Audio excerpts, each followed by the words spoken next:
Hello, everyone. I'm Josh Oakes, and you're listening or watching the smartsocial.com podcast. I'm here live in Los Angeles, California, and our guest today is Brian Helfman. He's with Startup Island, which is a really neat college and young professional retreat company. He helps people go and network, disconnect, and build skills and qualities and all kinds of cool things. He has a more technical term for it. But Brian, welcome live from New York. It's exciting to have you here today. Yeah, thank you so much for having me, Josh. I'm excited for our conversation. Okay, so our topic today is all about screen time and adults, because we talk often about how students have it too much, but you lend yourself to young professionals and college students, and you've built a really cool business with your co-founder based out of New York, taking people on excursions, if you will, travel experiences to make them a better professional and also personal.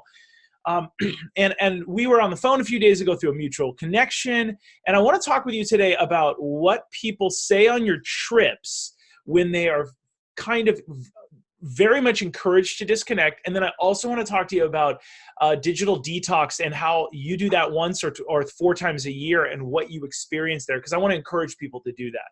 So first of all, tell us a story about somebody that came on one of your travel experiences that was addicted to video games.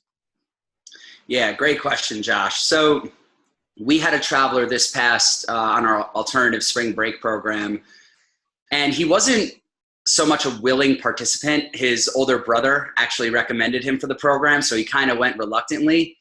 And over the course of the week, we saw him become a little bit less attached to his devices, which I think is a little easier to do when you're in the beautiful rainforest of Costa Rica and a little bit out of your comfort zone. And so much so that by the end of that week, he actually called his parents and asked to stay for a second week. So he did one trip and then stayed for a second trip. And I think on his second trip, that's when we really saw the breakthroughs and where he would attribute his breakthroughs to. I think it can, a lot of people recognize that they have an addiction or that they have something in their lives, whether it's video games or social media or anything really, that is hard to put down, hard to break free from.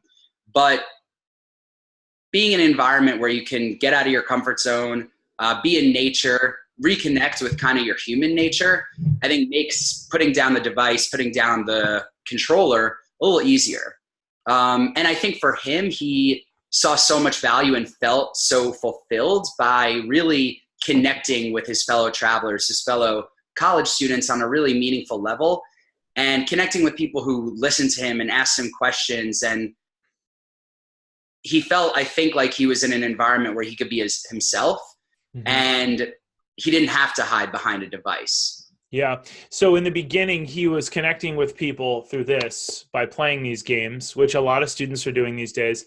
And then eventually he was connecting with people in person, and you saw that person come alive. I love that. Okay, let's talk about detoxing, because I'm doing it next week.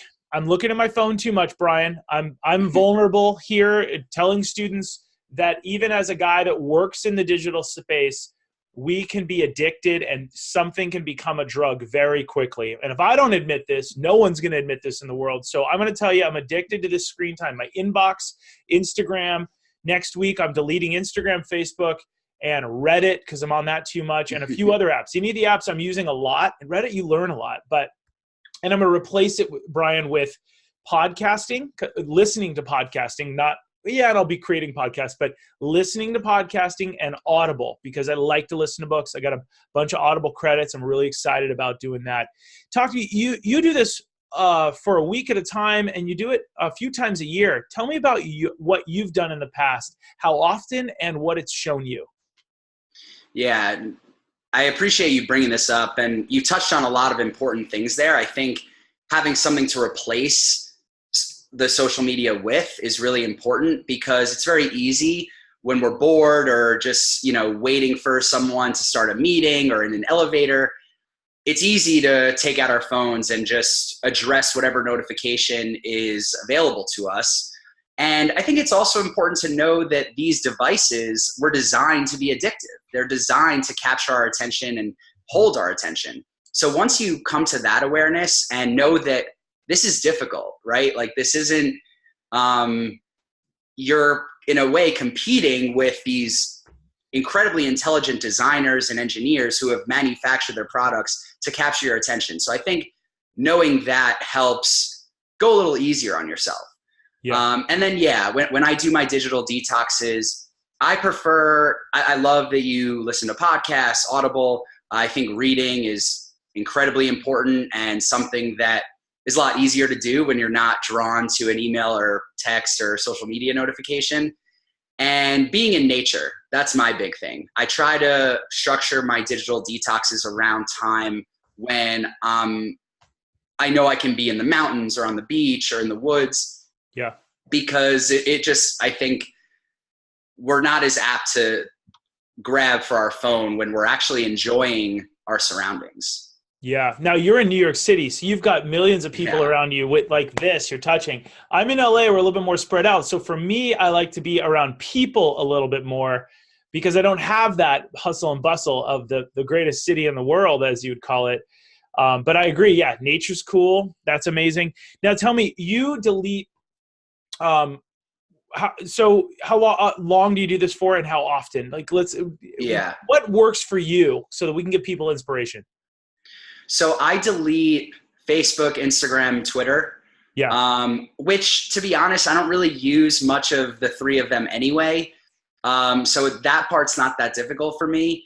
But I shut off all my notifications. So email is really my addiction, if you will. That's kind of my drug of choice.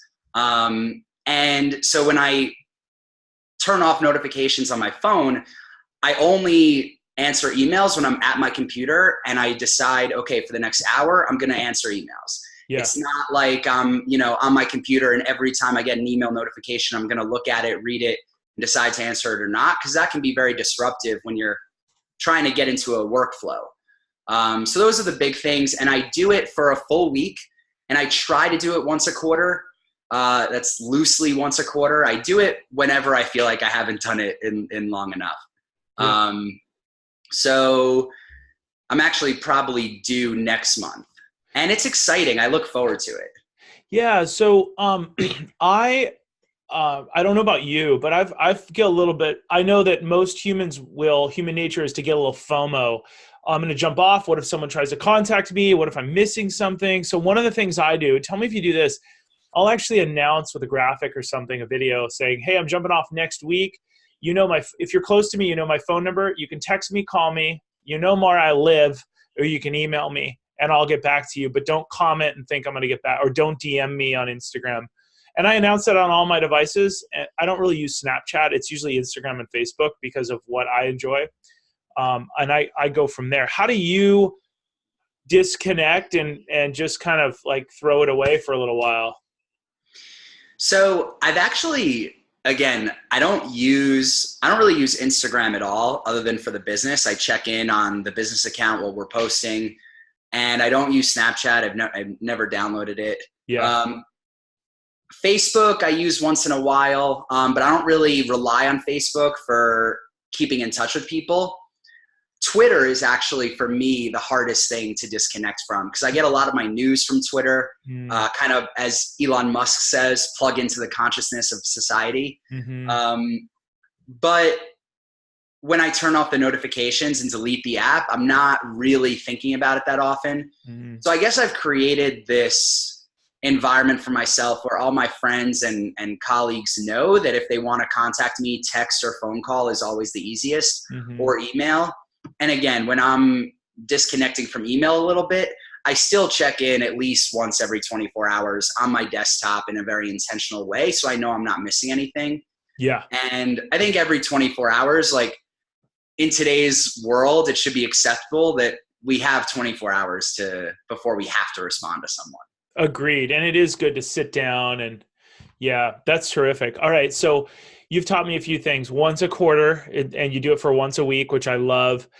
You've really hit on the fact that everybody has a different app that they're addicted to. For me, it's Instagram, but for you, it might be Twitter and inbox. And I check my inbox too much. I love that.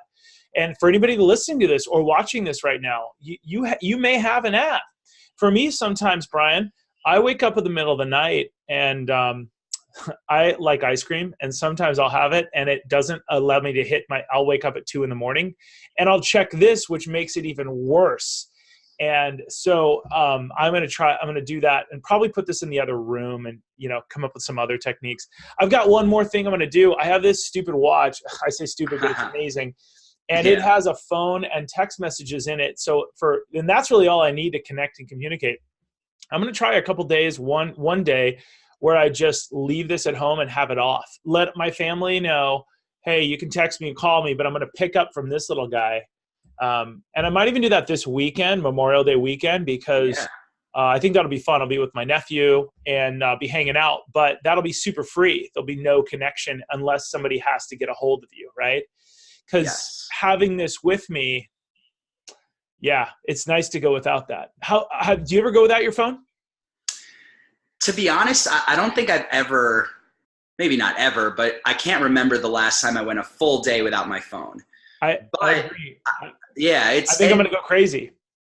Yeah. Well, one trend that I've seen that I really like, there's a lot of dumb phones being created and marketed as devices that enable you to disconnect, but still make you available if someone needs to call or text you. That's like all the capability that they have. You can call and text. And I think it's like T9 texting like we used to do. The old school where you have 10 digits and you have to triple click on the A and Yeah. And it takes so long to text someone that you don't even want to do it. Which is great. Yeah, exactly. Yeah. It's like, thanks. Yeah. Yeah. Flip phones are great.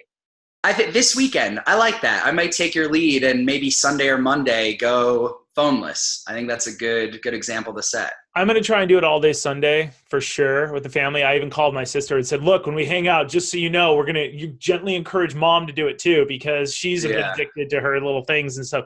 She's like, oh, well, when you go back, my sister asked a valid question for everybody listening. I always like to take people's questions and see if they're valid and repeat them. I know that when I jump back on social, Brian, I look at it like a drug and I go, yo, I see you for what you are. Or my phone, I see you for what you are. And I'm not going to give in now, you shyster, you crazy person that's trying to sell me on something, right? I mean, I'm an optimist, but I see now what the bad parts of this.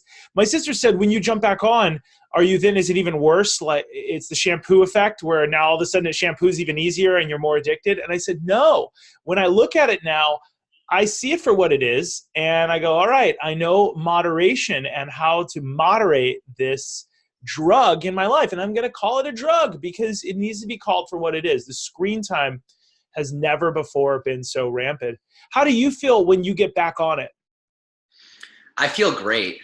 And that's the environment that we're trying to create on our trips, where naturally, and we do a digital detox afternoon on all of our trips, which for a lot of students is a lot, but we try to create an environment. And I felt this whenever I do my digital detoxes, where at the end of the week, when you get your phone back and you have the time to use it, you don't want to use it as much because you've seen the power of really connecting with others and, the possibilities that are available to you if you're not a slave to every notification and going to your phone as the default to solve your boredom. So yeah, for me, similar to you, I've found that when I come back from a detox, I do have a better relationship with that technology. I love it. And not to plug you too much, but join startupisland.com. This is really neat. You are indirectly getting people off their phones, or directly. Personal and professional development accelerator, connecting entrepreneurial minded students and young professionals. Parents, if you're listening to this and you can't see our screen, you need to get your kids forced. You're not a bad parent if you force them to do something that is going to force them to put their phone down. And this is what people are begging for this. I have students that tell me, yeah, my mom forced me to do this and it felt great. I was looking for this. You're helping people go to the Dominican Republic where they have very little service, going to upstate New York. Oh, summer camp. That sounds cool. Yeah. And also very little service. Also very little service. Yeah. Upstate New York. That's funny. Costa Rica. That's beautiful. Spring break 2020. I mean, this is really neat. People from all over, all backgrounds. And people need to find their flavor of this. I mean, I like what you're doing. You know, obviously I don't get paid by this person. Brian doesn't pay me. I'm a independent cheerleader of good ideas. And I really think that things like this should be promoted, where we get away for a little while and we disconnect, which I need to do more. And I'm going to be the first person to say it. I'm definitely addicted to my inbox. I'm probably a workaholic. And that's why I'm going to try and dive in deep and replace it with things I truly love. A massage for me helps me disconnect. Yeah. Being on a sailboat helps me disconnect. Drinking a beer, even though I don't drink much, helps me disconnect. So these are things that, and then also exercising. I've been swimming a lot more. I'm trying to do that. I mean, I'm being very vulnerable because I think that if you can do that, you can better understand yourself. What are some of the things you're going to replace stuff with as we wrap up? Yes. So you touched on a lot of great stuff there. Exercise. I try to do yoga every morning before I look at my phone. That's a big one for me. You know, getting in nature, getting to the gym, being with other people. I think when you're with people that you enjoy being around, you don't feel, or you can train yourself to not feel like you're missing out on everything else. You know, in a way, I think the best way to feel good about getting off our devices is just immerse and have as much fun in whatever we're doing in the given moment, that we don't worry about what's going on in here. Yeah, I used to work for an author that was an HR author, and he had a great phrase. It was, there are things that we can be good at, but they'll weaken us. Those are the weaknesses. So at the end of the day, you feel terrible, but there are things that will strengthen us. There are things that make you stronger. So when you go home to see your family, you go, whoa, I have energy. And I think you and I are hinting at, and parents, as you're listening and watching, and young professionals, we should be doing those things that strengthen us, that you enjoy and you're good at. And at the end of the day, at 5, 6, 7 o'clock rolls around, you're like, hey, I could go work out. I have so much energy. Those are probably the things that you should be putting into your detox void. They're right there. You could call it, I like to sometimes tell people, because I'm from LA and everybody's got like a detox, so I'm careful not to throw that out. But I'll say, hey, I'm taking a vacation from social media for 7 days. I will be, or a low tech day, whatever they call it. But I'm going to be pushing some of those things that make me stronger. And if you're listening to this right now, figure out what those are. Reading a book typically makes people stronger or puts them to sleep, and gentle sleep, which is actually always a good thing. And then, I mean, they're being around people, nature, whatever those whole yoga. I've never heard somebody go, oh, the yoga wasn't for me. I mean, they're always like, hey, I hated yoga and now I love it, right? I mean, everybody craves it if they take the time to do it. I need to do more of that. I'm going to put that down. Brian, put this down right now, yoga. I love it. And I'm going to a few months ago, I went through a phase where I was listening to a different podcast, like long form podcasts every week, and I've gotten away from it. So I appreciate the reminder there as well, because I think there's a lot that technology has afforded us, a lot of healthy tools that we have at our disposal that aren't addictive, like listening to an educational podcast or, you know, listening to a book on Audible. I think those are great examples as well. And parents, as you're listening to this, you know, Brian really just hinted at something. There are, I bet, 20,000 podcasts out there at least. And you can get them from any platform. But I do want to encourage you to be mindful about what you spend your time on. There are educational ones. There are entertainment ones. But if it's something in the middle that just takes your time, make sure it's either pleasing you and you find it fascinating, or you're learning from it, or it's giving you more energy. But I am very mindful. I won't turn on, and I kind of like Joe Rogan, and I won't listen to some of the ones that just aren't, not just because they're boring, but I'll reach into one where I'm going to learn something, because sometimes I remodel my house while I listen to podcasts, and I want to really nurture the brain or if there's an Elon Musk one, I'm definitely listening to it. I'm just a huge fan of his, because you're going to learn and you're going to get insight. But I like how you hinted at that. Usually on Audible, you can get something that's very educational.